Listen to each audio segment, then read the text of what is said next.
Hi guys, Ron Tulloch here. Today we're going to talk about strategies, tactics, and counterplay. So we're going to be looking at the various kind of practices, unusual practices, modifications, etc., that people do with games, do to games, and the kind of cultural, political implications of that. So what I'm looking at in today's lecture is this concept of counterplay. If you've already done the readings, particularly the Appley and Dieter reading, you'll have a bit of a sense of the term counterplay. If you haven't done the readings yet, don't worry, I'll explain it in a second. And what I'm going to do broadly is look at this concept of counterplay through the lens of Michel de Certeau's concept of strategies and tactics. That was the second reading for this week. So these aren't always kind of paired together. It's not as though you can only talk about counterplay through de Certeau's concept of strategies and tactics, but I think it's a very useful way for us to start thinking about it. It's a very useful way in particular because it helps us kind of complicate or kind of think more about the relationship between the producer and consumer in the video game form, and really question this notion of who creates video games. Is it the designer when they make it? Is it the player in the act of play, or is it a kind of complicated negotiation between the two? And it's that kind of third idea, this idea of the creation of game as a kind of negotiation between player and designer that I want to kind of emphasize here. It's what I want you kind of thinking through. There's no inevitability with game design. If you design a game, it doesn't mean people are going to play it in the way you want them to. And I think that's something really important to think about when it comes to thinking about games. When it comes to writing about games, one of the big issues with writing about video games is how do you know what the player's going to do when they play the game? What if players don't play in the same way as you? Okay, so what is counterplay? So counterplay is a term that's used to describe video gameplay practices, engagements that do not conform to the norms of play. That's a very broad definition. Obviously, talking about the norms of play opens up a whole range of other questions, such as what are the norms of play? How are the norms of play constructed? And that's something we'll be dealing with a bit in future weeks, particularly when we're talking about video games as disciplinary spaces. But for today, you can kind of understand the norms as being those general practices that most people engage with when they play a game. These are those practices that are suggested by video game manuals. These are those practices that you see reviewers playing in reviews. These are those practices that walkthroughs tell you to perform. Those sorts of things. That's what we're talking about as the norms of play. And as I say, later on in this unit, we'll complicate that idea substantially.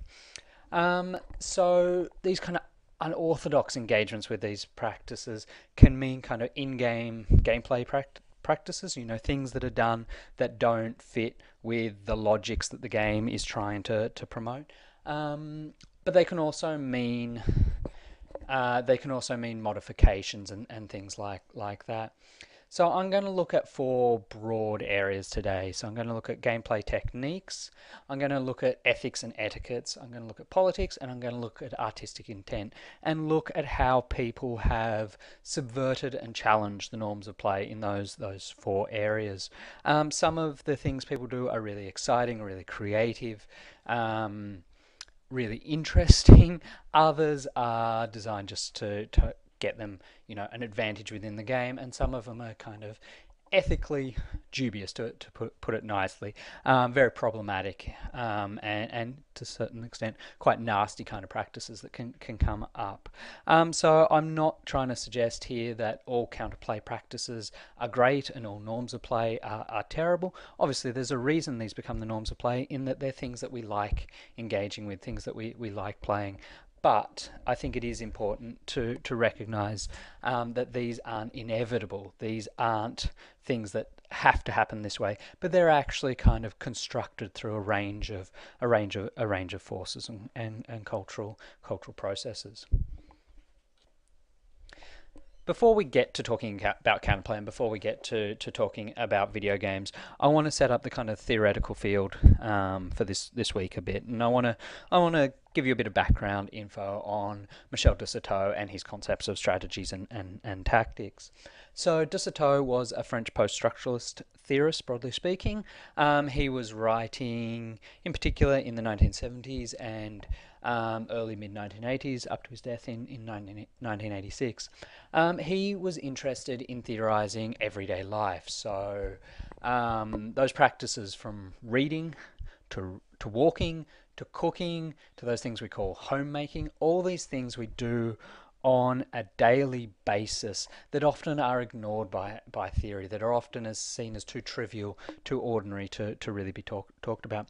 So his classic book, The Practices of Everyday Life, so there's 2 volumes. The first one is where your reading for this week is one of its chapters. The second one largely deals with the cooking and homemaking, so in some ways less influential, less interesting, but still an interesting project.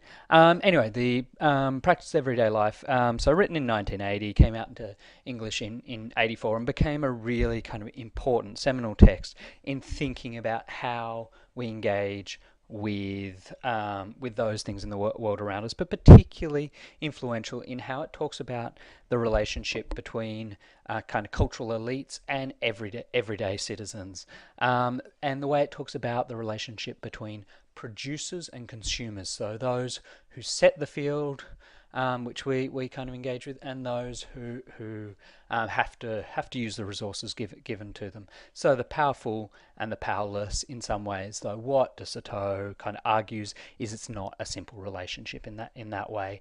There are certain kinds of power that ordinary citizens have, and a kind of different kind of power that cultural elites have. So before I talk about strategies and tactics in particular, I want to talk about another kind of very famous part from de Certeau's book, Practices of Everyday Life, and that is his kind of understanding of reading and poaching. The reason I want to talk about this first is I think it sets up the kind of territory, the kind of framework, and the questions de Certeau is looking at in terms of media engagement. So he's talking about written texts here. Obviously, we're talking about video games, but there are a lot of useful parallels.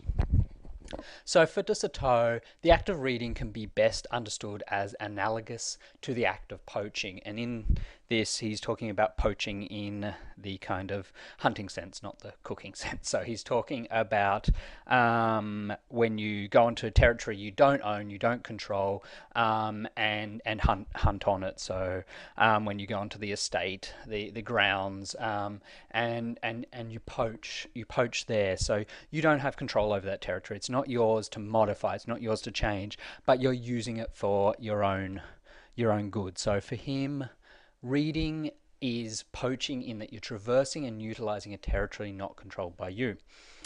So what's really important to understand with de Certeau is that he understands reading as something that varies hugely between reader and between different times when you are reading. So reading is not just something where you take on the author's meaning. He says the reader invents in text something different from what the author intends.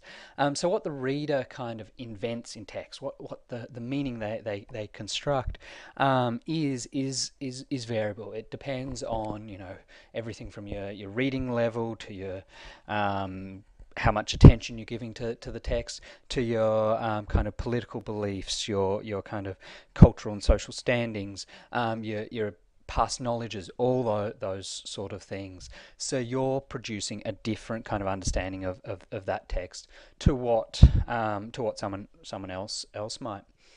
And so for de Certeau, he argues we all have these different interpretations of text. We all understand text differently in the act of reading, and we vary dramatically.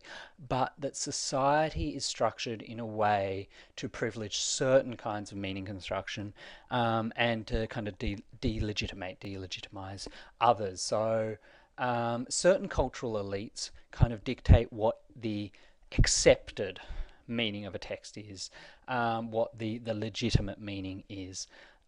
So This was formerly the church, and now it's kind of academics and professionals, lawmakers, all those sort of things. These groups, these cultural elites, have the power to structure what is seen as the legitimate kind of interpretation, and it's one that aligns with their kind of beliefs, their values, etc., and what should be excluded or ignored, what should be positioned as heretical or insignificant. So in doing this, the cultural elite can construct the literal meaning. That is, they can construct what is taken as the true interpretation of the text. So de Soto says of this, today is the socio-political mechanisms of the school, the press or television that isolate the text controlled by the teacher or the producer from its readers. A social hierarchization seeks to make the reader conform to the information distributed by the elite. So again, he's talking about that way in which certain people in society have the power to say, this is what you should take away from this text. So it used to be, when the church would say, this is what you should take away from the Bible, this is how you should interpret, and this is how you should live. These days, it is academics, professionals, etc.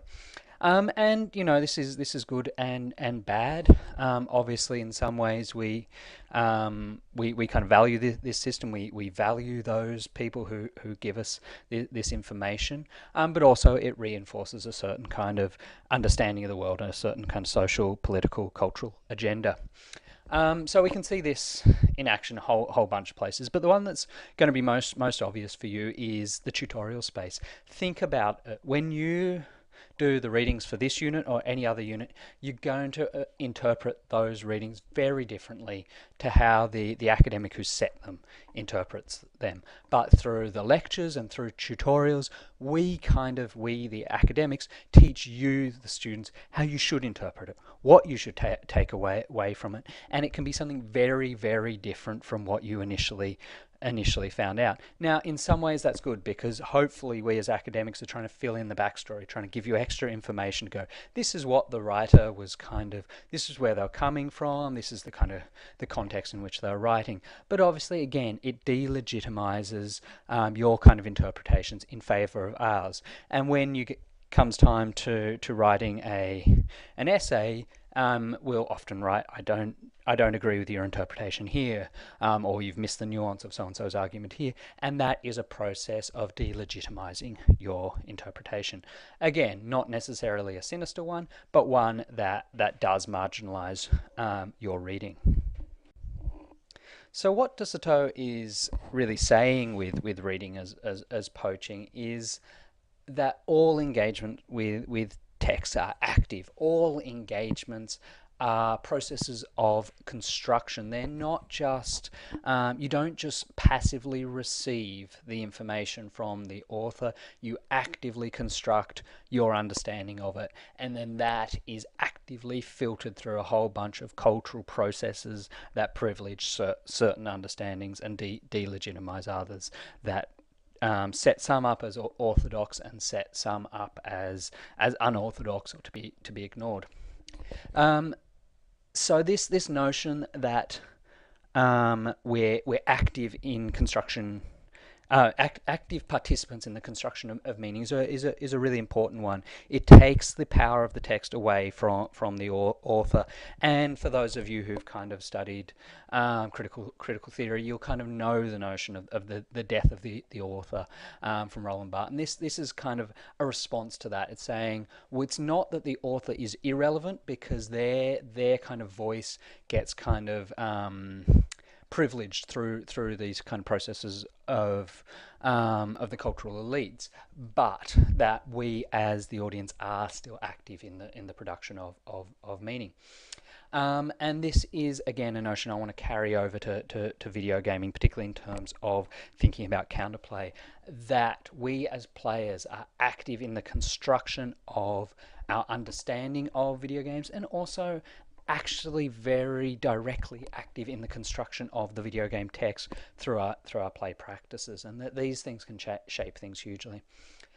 So De Soto, as I said before, was largely talking about written text, but other people have expanded his stuff. So most famously, Henry Jenkins, who hopefully you've all encountered, very influential new media theorist, and also someone who's written a bit about video games. He has one of his early books is called Textual Poachers, and is very much about this idea of reading as poaching, but extending it to other media forms like TV, movies, and he's more recently talked about in terms of video games. So the takeaway from this is that while De Soto argues that consumption is active, he differentiates the power of the author-producer from the power of the reader-consumer. So he's not saying that the reader has total power over a text, because they are always subject to these kind of cultural processes that delegitimize their meaning. So the author and producer still has a whole lot of control over the text. That's why this is poaching. Not reading as construction. Poaching is where you don't have control over it. You seek to gain power. So the act of reading, in this sense, is a power negotiation. It's a power struggle between the reader and consumer, the author, producer, and the cultural elites. Okay, so that's a really useful kind of framing for understanding where De Soto is coming from with his notion of strategies and tactics. So strategies and tactics are, in some ways, a kind of extension of what De Soto is talking about in reading as poaching. They're kind of a broader way of thinking about kind of power relations in everyday life. So not just about the act of reading, but about acts more generally. So for De Soto, he differentiates between two types of power. One he terms strategies and one he terms tactics. Strategies are the operations of power by the elites of society that determine the landscape, that is, the structure of the world. Whereas tactics are the everyday practices of ordinary people, played out on the predetermined landscapes, and that's predetermined by strategies, but with motivations and results that may differ from those desired by the elites. So strategies are operations by elites, tactics are operations by ordinary people. Strategies construct the landscape, tactics navigate that landscape. And you do get kind of a bit of a blur between the two. So occasionally, if a tactic becomes popular and thus threatens the strategies and the kind of cultural values of those strategies, it may be appropriated by and incorporated into the strategies. It may become a new norm, so that the kind of the power of the elites is not doesn't collapse. It's not challenged. So if we think about strategies and tactics when we're thinking about what we're talking about before with reading as poaching, what we see is that writing is a strategic act. It shapes the world, it sets up the kind of materiality of the text. It puts the actual letters on the page. That shapes the world. Reading, on the other hand, is a tactical act, as it is the navigation of that pre-existing materiality. And then reading is not just shaped by the materiality of the text, but also by the legitimized orthodox interpretation, those things we were talking about before. And this kind of these systems to promote certain legitimate interpretations and kind of marginalize others is in itself another strategic means by which the world of that text is fixed, by which the kind of world is created to have a certain kind of meaning, certain kind of shape. But De Soto uses these concepts of strategies and tactics, as I say, much more broadly than just reading and writing. They're ways of thinking about all aspects of our everyday life. Differentiating between the producers, those who create something, and the kind of active consumer who negotiate that space, that form. So to give you another couple of examples, if you think about the space of the city, strategies are from urban planners, government regulators who set up urban planning policy, architects. All those sort of people that shape the space of the city and encourage people to move through that city in very particular ways. They're shaping the world, therefore they're using strategies. Ordinary day people in their navigation of that space are using tactics, and most of us are using kind of everyday tactics that may conform with what the urban planners want. We're walking down the streets in nice, regular, non-challenging ways. But there are other tactical engagements that do challenge things. So things like parkour change the urban play space into a change the urban space into a playground, into a play space. They change it so that you're running across things, jumping across rooftops where fences and walls become challenges, not blockages, all those sort of things. They reconfigure the space of the city. So does jaywalking in its own kind of minor way. It's resisting the strategies of kind of control of how you're supposed to navigate that space. You're supposed to stop on the red signal, and this is a way of kind of going, no, I'm going to go where I want. Finding shortcuts, finding paths through cities or through spaces that aren't authorized is another good example of tactics. And some of you who go up to Y3A regularly, may have noticed that slowly over time a little shortcut pathway has been built through the trees coming up from the car park at the bottom of Y3A. So it used to be that there was a path you were supposed to follow, but it was a long way around. What people have tactically done is cut through those trees till a path has started to form from enough people traversing it, and until some people have actually laid down branches to mark out that path. That is a tactical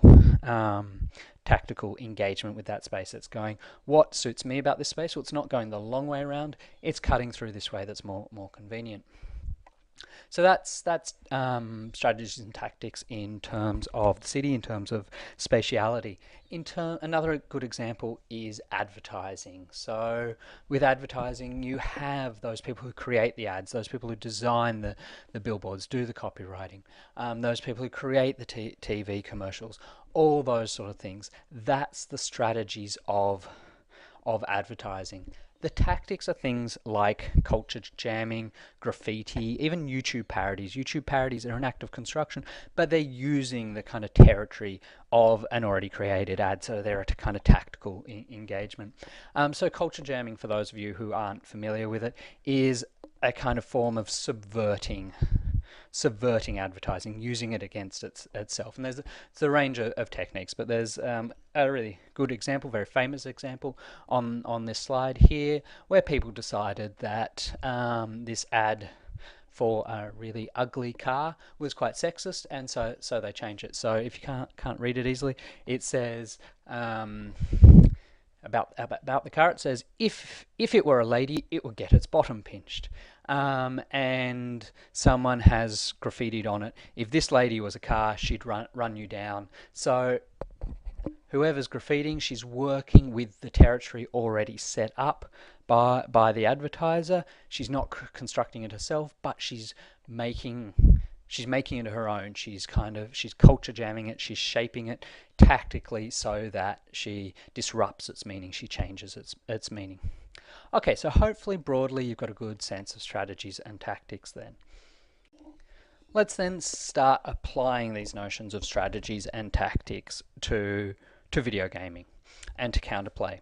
So what I want to suggest today is that counterplay can really usefully be understood as a tactical engagement with a video game. It can be seen as a deliberate or accidental resistance to the orthodoxy of the game that has been strategically established by the game designers, or in certain situations, like with some of the stuff around etiquettes and ethics that we'll be talking about, by broader community standards. So where this is important is it shows that the player is an active participant in the construction of the game. That is, they're not just the passive receiver of the intent of the designer, but they're an active participant in constructing that. So they may be an active participant in reinforcing the norms of that game by playing it in standard ways, or they might be an active participant who, through counterplay, deconstructs the notion of the game, changes the notion of the game, produces something new through the game. So I'm not trying to argue here that everything is about the player, that the player can just do anything. That's not what de Soto is suggesting. He's saying you have to work with the territory already established by the kind of strategies of the elites, or in this case by game designers. So they're there. You have to work with them, but there are ways of negotiating within that space. There are ways of producing something new, something that's meaningful to you, something that's fun to you, something that's useful to you. Despite these systems that are put in place. And as I say, some of these kind of counterplay examples I'm going to be talking about are kind of really exciting, really interesting ones. Some are slightly tedious, and some are downright kind of unpleasant in certain ways. But they all show the kind of agency of the player. So I wanted to start off by talking about glitches and exploits, because this is something that is commonly talked about in terms of counterplay. So you're probably all familiar with the terminology, but in case you're not, a glitch is a bug or a quirk of design in a video game that means an unexpected outcome occurs. An exploit is the using of a glitch for gameplay benefit. So I've linked some examples here on the lecture slide. Obviously, if you're listening to this on Echo 360, you're going to need to open up the actual slides and click the links. But I do recommend you do, just to get a good sense of what I'm talking about in terms of glitches. Even the act of finding and posting glitches online in some ways is a kind of tactical act. I also think it's really interesting. It's in some ways it's a bit sad. There's a glitch shown in the example compilation that I've got, and I've got the picture of it there, of two players in FIFA who, because of the kind of collision detection in the game, it looks like they kiss. So I don't know if anyone can think of another example in a video game with a gay kiss, but this is the only one I can think of off the top of my head. In some ways, it's really kind of sad that it's that it comes from a glitch, and that the orthodoxy of gaming doesn't actually often include homosexuality. Anyway, that's a different point entirely, but something that is kind of worth pointing out. So what I want to focus on now is the notion of an exploit. So an exploit, as I say, is the using of a glitch for gameplay benefit, and this is one of the main kind of ways in which counterplay takes place. So the examples I've linked are just kind of funny kind of quirky ones there, but an exploit is using it for your advantage, and therefore kind of going against the not the rules of the game, because they're allowing it, but the implied rules of the game, shall we say, the implied logics of the game. So we've already talked a bit in previous weeks about a very famous exploit, and that is rocket jumping. I thought I'd just cover it a little bit more here, just so you can kind of understand it in this context. So rocket jumping is an exploit of the quirk of first-person shooter design, which means that if a rocket is fired from a rocket launcher below the player's feet as they jump, they can kind of ride that explosion. They can get really fast speeds, really kind of to new locations, and they can jump higher, etc. So rocket jumping is a tactical engagement with the game Quake and other first-person shooters. So the strategies of that game has already been laid down, and it has therefore a kind of implied usage. You should run around, you should shoot people, you should kind of play it that way. But this tactical engagement opens up new types of play, new types of counterplay, such as the speed run, which is trying to finish a video game in as quick a time as possible. So for Quake and for first-person shooters, this is done very much through rocket jumping, grenade jumping, ways in which you subvert the kind of the architecture of the space, and you totally change the game dynamics. So instead of trying to kill characters, you're trying to dodge them or jump over the top of them, all those sort of things. Now, rocket jumping, it has become such a widely used tactic. It started to be incorporated into the games by designers. So, Team Fortress 2, for example, is a um, very popular example where rocket jumping is just one of the ordinary kind of gameplay mechanics is kind of included in Team Fortress. It is legitimized. It's part of the kind of design strategies for that game.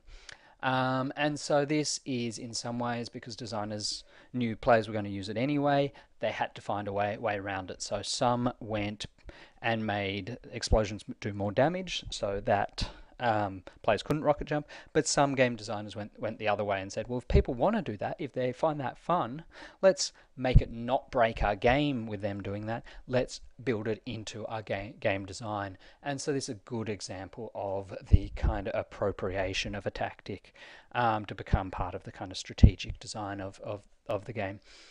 So there's some examples, or an example that I've linked to there. Again, I suggest you look at it. It is from Quake, which is a reasonably old, ugly game, all in shades of brown, but a very important game and a very good example of how rocket jumping works, because it was a game that was designed before rocket jumping was invented. It was the game where rocket jumping was invented for. So have a look at it, and you'll get a good sense of what I mean by rocket jumping. But just look at how much it changes the relationship to the game space. So to give you a point of comparison, players play right through the whole of Quake in something like 40 minutes. I remember back in the day being very pleased with getting through it in a month or so with lots of saves. So this is a very kind of different relationship. They're kind of doing very virtuoso performances. They're obviously a lot better than me, but they're also playing it in very different ways. So again, this is Counterplay in action. So there are plenty of other examples of exploits, and if you spend any time online looking at video game exploits, you'll see a whole range of options out there. Obviously, rocket jumping is the one I've talked about a lot in terms of this unit, because I think it's a particularly useful one, and it's a particularly kind of significant one in that it marked a real moment where players were starting to get together through the internet and share their knowledge of these exploits. It wasn't necessarily the first exploit, but it was one of the first kind of mainstream exploits, and therefore one of the first that had real significant impact on game design. But there are plenty of other kind of exploits, ranging from the really useful to the kind of trivial, to ones that you think you kind of feels a bit like cheating. So I'll just give you a quick overview of a couple here. So in World of Warcraft, for those of you not familiar with it, it's not a game I've ever played, but my understanding is that there was a boss character called Baron Geddon who used to kind of cast a spell that would basically work like a bomb with a timer. You'd have 10 seconds or so, and then your character would blow up. What people found is that this boss could sometimes cast it against your pet companions, so not your main character, but a pet that kind of followed them around, and you can therefore desummon that pet. You could kind of take it out of play, and you could resummon it at a later time and use that as a kind of time bomb. So you would be transported, and you could do it in friendly towns and friendly territory, which was something that was very unusual, that shouldn't have happened within the rule system. And so that was a good example of a kind of a glitch in game design. Not anything where there was a bug, but just they hadn't thought this through. What is the impact of this system? And it meant people could exploit it to do all ends of damage to enemies, to friends, to other players generally. Another kind of example is with the strategy game Civilization 5, where players found that you could kind of negotiate a big deal with another player where they give you a whole lot of gold for your resources, and you could then, before that transaction had been finalized, declare war, and you'd get their gold, they wouldn't get your resources. So that would mean that you'd win, that you'd gain a whole lot of gold for doing nothing, and a lot of players use that as a kind of exploit to do well in the game, to build up there. build up their wealth. It's since been patched, so you can't do it anymore. But it's a good example again of counterplay, and again an example of counterplay that kind of maybe goes against the spirit of the game, particularly for a game like Civilization 5. If you're playing it in single player mode, then ultimately it seems a bit kind of redundant to do these sort of things. Which leads us nicely to ethics and etiquette. So counterplay is not just practices that exploit glitches, it's other practices that go counter to the game in all these other ways. So they're not just about gameplay logics, they can be about things like ethics and etiquette. So examples of counterplay in terms of this, most obviously are practices of griefing. So that is repeated targeting of certain players, various forms of online bullying and harassment and player killing.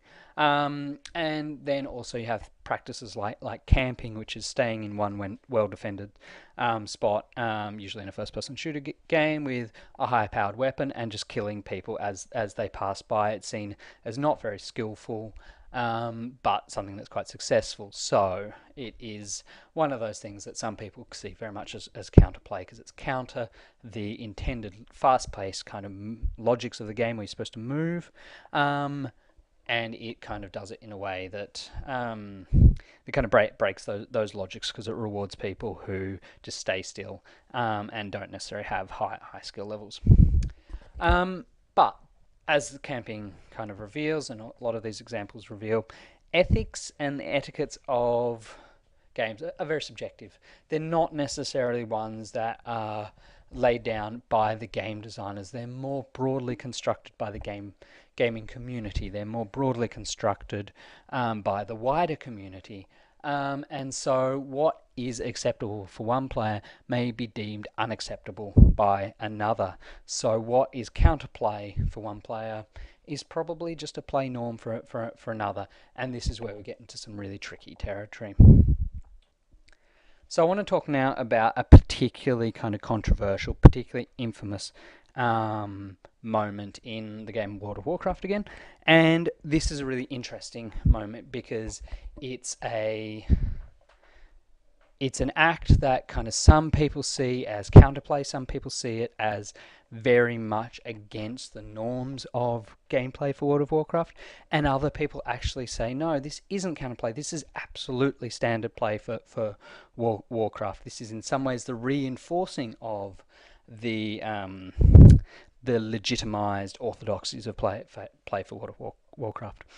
So I've put the video down the bottom. I really recommend you watch it. Again, I can't post it in the video in this video lecture for copyright reasons, particularly to do with the soundtrack, but I do recommend you watch it to get a better sense of what I'm talking about. But the broad details are this. So in 2006, a World of Warcraft player suffered a stroke and died. So there's a lot of talk about that she actually had played too much Warcraft and died on her keyboard. Most of that seems overhyped, but a very active player died in real life, and her friends in the game, her online friends, wanted to kind of hold a virtual funeral. They felt she'd been active in this game space, and a lot of people would want to pay their respects to this young woman who was tragically died so young. So they chose to hold a funeral in one of her favorite locations in the game, which happened to be on a player server. So if you don't understand what that means, that's a server where players can attack other players, not just attack kind of AI monsters. But the player who died, she had loved snow and loved fishing in the game, so she had a spot by a lake with the snow where she liked going, and so they decided to have a funeral here. So they advertised so that people would know, one, that she had died, and two, that there was this service going to happen. And they very explicitly said in their announcement of the funeral, please show respect and do not attack the funeral. Now, you can guess where this is going. Another guild who didn't know the player, decided that they would raid the funeral. So the guild Serenity now raided the funeral, killing all the gathered mourners characters, gaining therefore a lot of advantages, experience, etc., items for themselves. And then they posted the video of it online to a soundtrack, and you can watch the video, as I said, through that link.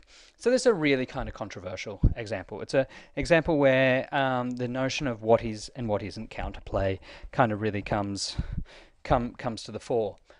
So some people have kind of, and obviously there was a really angry response to what Serenity Now did from the community. They were saying, look, this was a real life tragedy, and you guys were just immature. You couldn't understand. You couldn't understand people's loss. You couldn't understand what people were going through, and you came and rated it. That's just incredibly douchey behaviour, basically. Serenity Now responded with, no, that's World of Warcraft. You're on a player versus player server, and you announce where you're going to be. That's just what you don't do in this game. That is the last thing you do in this game. We were playing by the rules. You were the people who were trying to kind of bend those rules for your own benefit. So what you can see here is a kind of active negotiation, very heated negotiation, but active negotiation around what is the norms of play. What are the norms of play within World of Warcraft? What is acceptable, what isn't. And obviously this again goes back to notions of the magic circle. So for Serenity Now, they're saying this is a play space. We played it by the rules. Screw you guys if you're trying to do something different. For the mourners at the funeral, they were saying, look, this is an online community. This is a space where different people come together where different people coming together to mourn the actual death of a real person, and you guys kind of ruin that and traumatize people. Anyway, so it's something we're going to talk about a lot more in the tutorials. It is something that I want you to really carefully think about in terms of where you stand in terms of this, but also think about it in terms of as an example of how even counterplay isn't easily identifiable. Counterplay is something that's kind of complex in terms of the negotiated qualities of it. So beyond the kind of ethical and etiquette kind of dimensions of counterplay, there's also an important kind of notion of political counterplay. So political counterplay obviously is any kind of practice or modification that accidentally or deliberately subverts the politics of a game. And again, these are these tactical engagements with the strategies laid out by the game designers for one's own kind of political purpose, one's own political agenda. And a lot of these are really kind of fascinating, really interesting, really kind of positive things. So examples include female and queer players who target and beat horribly homophobic and sexist players, particularly in first-person shooters, particularly on Xbox Live. So they will go out of their way not to kind of play by traditional rules, but to make it clear to these players that they are being targeted and beaten by someone who's gay or someone who's a woman, and try and therefore challenge their kind of heteronormative, homophobic kind of logics about video games and who's good at video games and all those sort of things. So that's a counterplay practice. It's a challenging of those underlying assumptions that sadly kind of do underlie a lot of players' beliefs about skills in video games. We then get a whole range of modifications and hacks that kind of have political purposes. So a very simple one, for example, FemDoom is a mod that replaces the image of the male protagonist's face in the game Doom with a female one. So you can see the picture there if you can make it out. So instead of the kind of macho face of the player character in Doom, it's just a female face. Nothing too profound about that, except it highlights the lack of the ability to play as a female character in that game. In a game where it really doesn't matter if you're male or female, there still was no option. The nude raider hacks. So nude raider hacks are really interesting. So for people who don't know what Nude Raider is generally, Nude Raider was a series of kind of patches for the Tomb Raider games that basically removed Lara Croft's clothes, so she would play naked. What some people started doing is releasing their own hacks or their own patches, their own kind of skins, I suppose, for Lara, that they would put out there online as though they're traditional Nude Raider hacks, but they would actually make Lara Croft male or transgender or things like that, and again, kind of subvert the heteronormative gaze that was happening through Nude Raider. More recently, we've seen Donkey Kong hack. So this is just a really simple hack of the game Donkey Kong, by a programmer who wanted his daughter to be able to play the game but have a female character she could play. So so the player got to play as the character Pauline rather than Mario. This has become amazingly controversial. People have kind of posted on death threats to not just the programmer but his daughter, saying that, I hope she dies. She's 3 years old. I hope she dies so we're spared another feminist. Things like that. So incredibly simple act that shouldn't be political, but in the sad space of video gaming and particularly YouTube comments, become really quite political acts. Even something like the Black Mesa mod, which a number of you would be familiar with. It's a remake of Half-Life in the Half-Life 2 engine, so it's got much more up-to-date graphics, etc. Even that has its kind of political element. Not that it was designed to be political, but what they've realized is that the original Half-Life had no female scientists in the whole world. So the game is set in a scientific institution, big set of scientific labs, and there's no female scientists there. So for this remake, they just included some female scientists. So as simple as that, not meant as particularly as a political statement, apart from to point out the kind of oversight in the original, but can also be understood as a kind of political act, and in that way a kind of a form of counterplay, challenging the kind of sexist notions built into the original game. Okay, so let's move on to artistic counterplay, and this is a very broad category. It's our final category today. I'll be wrapping up soon. So what I'd say here is many examples, and many of the most interesting examples of counterplay come from the desire to be creative or artistic with a game. So some, like Machinima, show how radically different a player's engagement with a game can be, while others kind of go even broader and seek to question things like the relationship between humans and technology. These are creative projects that can be seen as a tactical means of gaining a mode of production. I'll explain what that means when I talk about each of these kind of types specifically.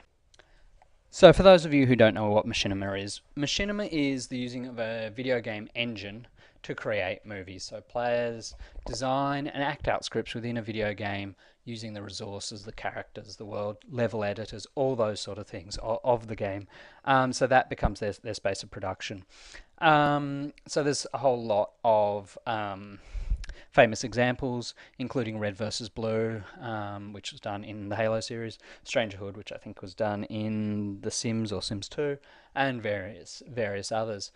So what these practices do is they transform games from something to be played to a set of creative resources. So this act of counterplay actually isn't an act of play at all in a way, or it's a very different act of play. It's not an act of gameplay. It's about transforming the game into a set of creative resources. As I say, it's about a kind of tactical creation of a new mode of production. So it means that people can very simply make movies. That these are people who wouldn't necessarily have the skills, the time, the equipment to create real films, or even to use animation programs or something like that. This is about kind of hijacking in some ways these existing resources and kind of using them to tell their own stories. So I really recommend checking out Red versus Blue if you're not already familiar with it. Again, can't put it in for copyright reasons, but do just look up Red versus Blue on YouTube. They're very entertaining, and they also often kind of subvert the the genre conventions of first-person shooters, etc. Okay, so from the kind of mainstream and popular within the gaming community of Red versus Blue to one that is certainly not mainstream nor popular for some fairly obvious reasons. So in the late 90s, I think it came out in 98, a mod or a patch for Quake was released by a group of artists.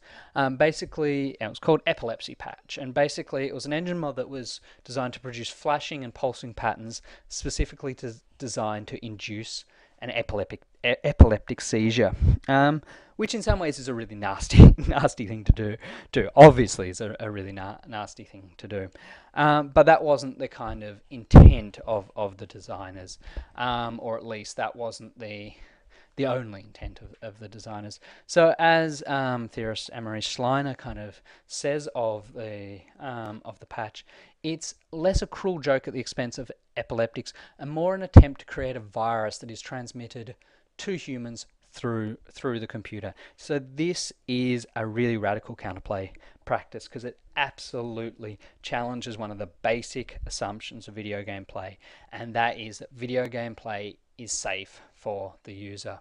So in the past, despite all the violent action taking place on the screen, the player has been safe. They've been unaffected by it. Epilepsy Patch removed the safety of the user.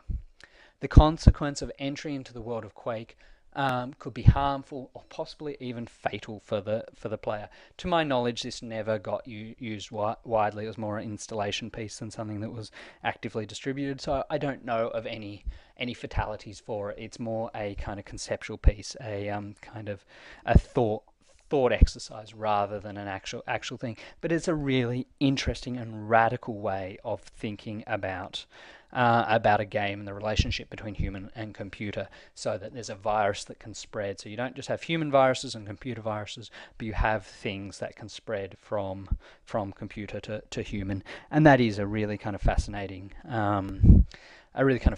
exercise, a really kind of fascinating form of counterplay.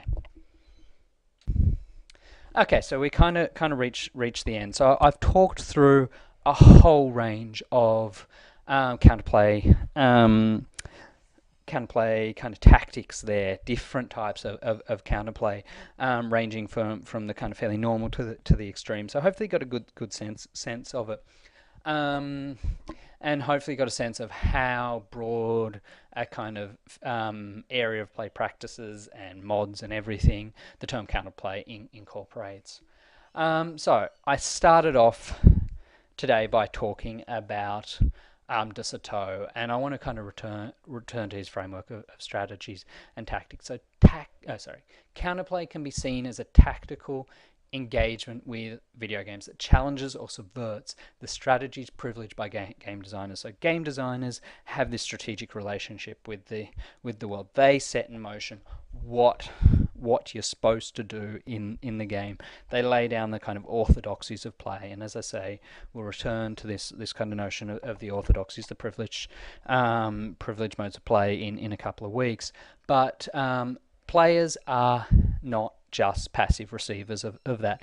They are active receivers or active participants in that process. So they can choose, as most of us do, they can choose to take on those kind of norms of play and perform within what the designers want.